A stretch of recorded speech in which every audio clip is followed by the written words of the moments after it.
The Thief at Robin's Castle by Walter de la Mare. There came a thief one night to Robin's castle.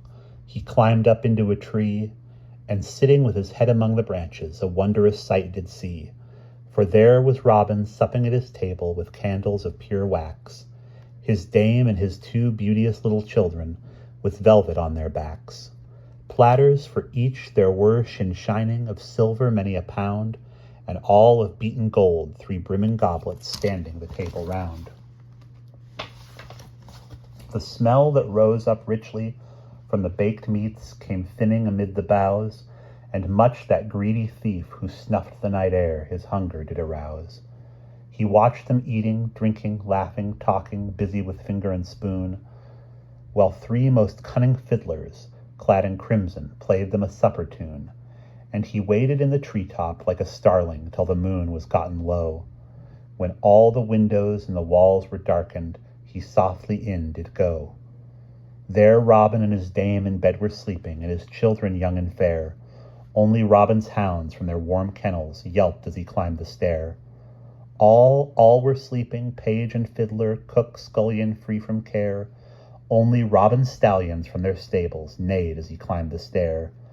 A wee wan light the moon did shed him, hanging above the sea, and he counted into his bag of beaten silver platters 33.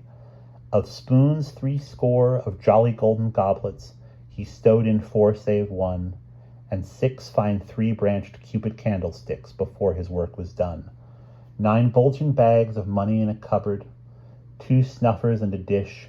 He found the last all studded with great garnets, and shapen like a fish. Then tiptoe up he stole into a chamber, where on tasseled pillows lay Robin and his dame in dreaming slumber, tired with the summer's day. That thief he nimbled round him in the gloaming, their treasures for to spy, combs, brooches, chains, and rings, and pins, and buckles, all higgledy-piggledy. A watch shaped in the shape of a flat apple, in purest crystal set, he lifted from the hook where it was ticking, and crammed in his pochette. He heaped the pretty baubles on the table, trinkets, knick-knackery, pearls, diamonds, sapphires, topazes, and opals, all in his bag put he. And there in night's pale gloom was Robin dreaming. He was hunting the mountain bear, while his dame in peaceful slumber no wise heeded a greedy thief was there. And that ravenous thief, he climbed up even higher, till into a chamber small he crept where lay poor Robin's beauteous children, lovelier in sleep withal. O fairer was their hair than gold of goblet, yon silver their cheeks did shine, and their little hands that lay upon the linen made that thief's hard heart to pine. But though a moment there his hard heart faltered, eftsoons he took them twain, and slipped them into his bag with all his plunder, and softly stole down again. Spoon, platter, goblet, ducats, dishes, trinkets, and those 2 children dear, a quaking in the clinking and the clanking, and half bemused with fear. He carried down the stairs into the courtyard, but there he made no stay. He just tied up his garters, took a deep breath, and ran like the wind away. Past forest, river, mountain, river, forest, he coursed the whole night through, till morning found him come into a country where none his bad face knew.